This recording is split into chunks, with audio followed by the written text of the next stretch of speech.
बच्चों, अब हम कृतिका पुस्तक का पाठ 2 जॉर्ज पंचम की नाक आरंभ करते हैं, जिसके लेखक हैं कमलेश्वर जी। तो अध्याय आरंभ करने से पूर्व मैं आपको अध्याय के शब्दार्थ बताना चाहूँगा। बेसाख्ता क्या होता है बच्चों? बेसाख्ता स्वाभाविक रूप से। स्वाभाविक में स्वभाव मूल शब्द है तथा एक प्रत्यय जुड़ा हुआ है। जब आप स्वभाव को और एक को इकट्ठा लिखते हैं, एक शब्द बनाकर लिखते हैं, तो यह स्वाभाविक हो जाता है। स्वाभाविक में एक आ की जो मात्रा है वो अतिरिक्त लगती है। नाज़नीनो, नाज़नीनो कोमलांगी, कोमल अंगों वाली। खैर खवाऊं, खैर खवाऊं भलाई चाहने वाले, भला चाहने वाले। हताश, निराश होना, डिसअपॉइंट हो जाना। फ़ौरन, तुरंत। दारोमदार, कार्यभार। सन्नाटा, सन्नाटा क्या होता है? चुप्पी। इजाज़त, अनुमति। लाट, मूर्ति। तो इस प्रकार बच्चों ये अध्याय के शब्दार्थ थे। अब अध्याय में आने वाले कठिन शब्द देखिए। आपको अपनी रफ उत्तर पुस्तिका में इन कठिन शब्दों का अभ्यास करना है, ताकि आपसे इन शब्दों को लिखने में किसी प्रकार की कोई अशुद्धि ना हो। इन शब्दों के अतिरिक्त आपके पाठ में जो अन्य कठिन शब्द भी आए हैं, आप उन्हें भी लिख सकते हैं। एलिज़ाबेथ, देखिए आप एलिज़ाबेथ कैसे लिखा हुआ है? एलिज़ाबेथ। तैयारियां, सेक्रेटरी, महाद्वीप, फोटोग्राफरों, अंग रक्षकों, पार्टियों, हुक्कामों, पुरातत्व, लाऊंगा। बच्चों, most of the time it has been noticed that students committed mistake to write the word launga, aunga, jaunga. To write such kind of word, you will write the chandra bindu on the letter U. जब भी आप लाऊंगा, जाऊंगा, आऊंगा लिखेंगे तो आप चंद्र बिंदु को ऊपर ही लगाएंगे। अगर आपको लाऊंगा लिखना आ जाता है तो आपका आऊँगा, जाऊँगा, पढ़ूँगा, खेलूँगा, लिखूँगा, ये सभी शब्द भी ठीक हो जाएंगे। 42, ये शब्द 42 नहीं होता।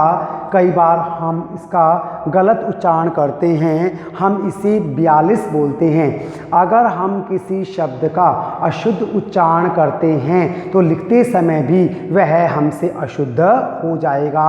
यह शब्द 42 नहीं होता, यह 42 होता है।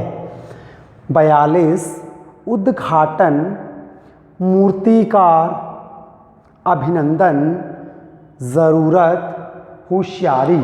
ये कठिन शब्द मैंने श्याम पट पर लिखे हैं। इसके अलावा भी पाठ में बहुत अधिक कठिन शब्द दिए गए होंगे। आप इन शब्दों को अपनी उत्तर पुस्तिका में, रफ उत्तर पुस्तिका में लिखकर इनका अभ्यास करेंगे।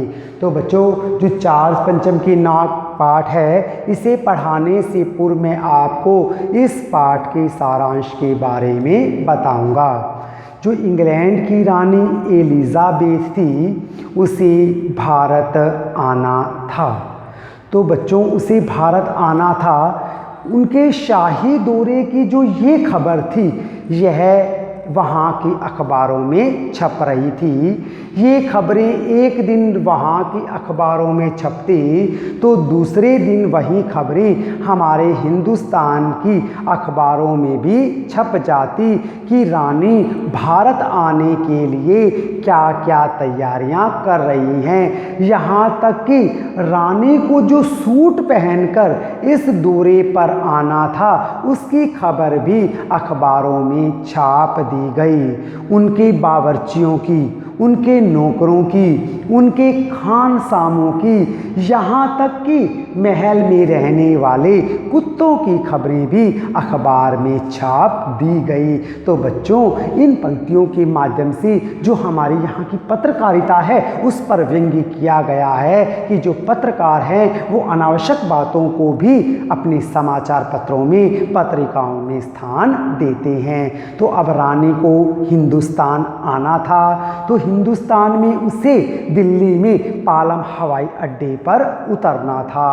तभी दिल्ली ने क्या सोचा कि रानी आ रही है, तो दिल्ली ने अपनी तरफ देखा। अपनी तरफ देखने से ताकने से क्या अभिप्राय है कि दिल्ली ने देखा कि वहाँ की सड़कें ठीक हैं या नहीं, सब इमारतों पर रंग रोगन है या नहीं, फव्वारे ठीक से काम कर रहे हैं या नहीं। तो इस प्रकार अब रानी को दिल्ली आना था, तो सड़कों की मरम्मत कर दी गई, फव्वारे जो खराब थे उन्हें ठीक करवा दिया गया, चारों तरफ हरियाली का प्रबंध किया गया।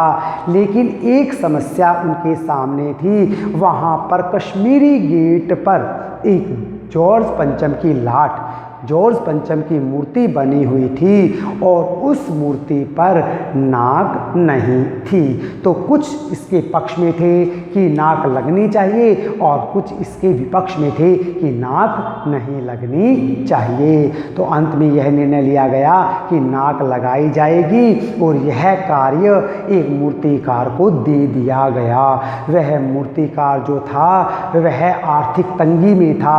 आर्थिक तंगी में होने के कारण वह पैसे से थोड़ा सा लाचार था। उसने क्या कहा कि ये कार्य तो हो जाएगा, लेकिन उसे क्या करना है, उसकी ज़रूरतों को पूरा करना है। तथा उसने और क्या कहा कि उसे यह भी बताया जाए कि जो ये मूर्ति बनी हुई है इसका पत्थर कहाँ से मंगवाया गया। तो वहाँ पर जो पुरातत्व विभाग के जो कर्मचारी थे, जो सभा कर रहे थे, जिन्होंने मूर्तिकार को हुक्म दिया था कि जॉर्ज पंचम की मूर्ति पर नाक लग जानी चाहिए, उन्होंने एक दूसरे की तरफ देखना आरंभ कर दिया। एक दूसरे की तरफ क्यों देखा? क्योंकि उन कर्मचारियों को भी नहीं पता था कि जो जॉर्ज पंचम की जो मूर्ति बनी हुई है, उसकी जो लाट बनी हुई है, उसका जो पत्थर है वो कहाँ से आया था। तभी एक क्लर्क को यह जिम्मेदारी दे दी गई और वह उस क्लर्क ने सभी फाइलों की छानबीन की, लेकिन वह भी इस बात का पता नहीं लगा पाए कि जो यह पत्थर है वह कहाँ से मंगवाया गया, अर्थात फाइलों में भी नहीं लिखा गया। एक तो इस पाठ में पत्रकारिता पर व्यंग्य किया गया है कि वे अनावश्यक बातों को छाप देते हैं, यहाँ तक कि उन्होंने रानी के सूट के बारे में छाप दिया, उनके नौकरों के बारे में प्रकाशित कर दिया समाचार पत्रों में, उनके पशुओं के बारे में, कुत्तों के बारे में प्रकाशित कर दिया। दूसरा करारा व्यंग्य सरकारी कर्मचारियों पर भी किया गया है कि वे अपनी जिम्मेदारी का, अपने उत्तरदायित्व का पूर्णतः निर्वाह नहीं करते हैं, वे अपनी जिम्मेदारी एक दूसरे पर डाल देते हैं। यही कारण था कि इस पत्थर का पता ही नहीं चला कि मूर्ति का पत्थर जो है वो कितना मंगवाया गया था, तब कहाँ से मंगवाया गया था। तब मूर्तिकार ने कहा कि अगर पत्थर का पता नहीं चला है तो कोई बात नहीं, मैं भारत के प्रत्येक पहाड़ पर जाऊंगा तथा इस प्रकार का पत्थर खोजूंगा। तो वह भारत के हर पहाड़ पर गया, हिंदुस्तान के हर पहाड़ पर गया, लेकिन वह इस प्रकार के पत्थर को नहीं खोज पाया।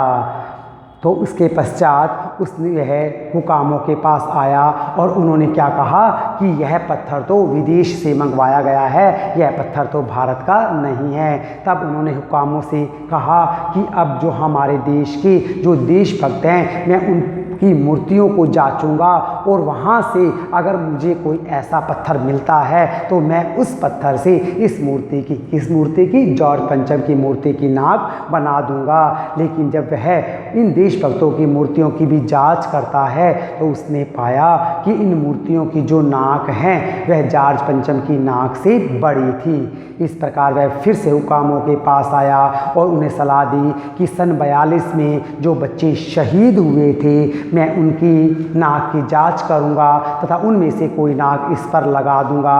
वह अब शहीद बच्चों की नाक को नापने के लिए गया और उसने देखा कि उनकी नाक भी जॉर्ज पंचम की नाक से बड़ी थी। अर्थात कहने का भाव क्या है कि हमारे भारत देश के जो देशभक्त हैं, यहाँ तक कि जो शहीद होने वाले बच्चे हैं, उनका मान सम्मान भी उस जॉर्ज पंचम के मान सम्मान से कहीं अधिक ज़्यादा था। तो अब काम बहुत परेशान थे। तब मूर्तिकार ने उन्हें सलाह दी कि इस मूर्ति पर जिंदा नाक लगा दी जाए। तो उन्होंने उन्हें आदेश दे दिया। तो जिंदा नाक, किसी बालक की जिंदा नाक को काटकर वहाँ पर लगा दिया गया और अखबारों में इस प्रकार छाप दिया गया कि मूर्ति पर जिंदा नाक लगाई गई है, जो कतई भी पत्थर की नहीं लगती। लेकिन वास्तविकता क्या थी?